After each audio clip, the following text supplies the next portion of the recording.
Ассалаумағалейкум. Цешка 202.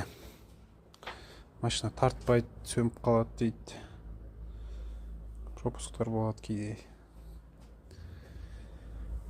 2.8 мотор 104. Бұның причинасы мұнда.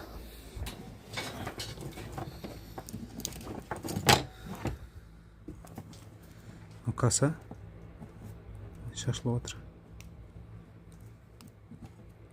Кімде 2.8 болса, кассаңыздың жағдай осындай болса, бұл болмайды. Бұны полный восстановить ету керек. Бір жерін істесеңіз, екінші жер кетіп атады. Дұрыс жүрмейді бәрі машина.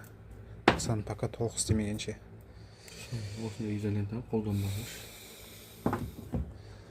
Бір электрик орапты. Кассасын орап берген ғой негізі.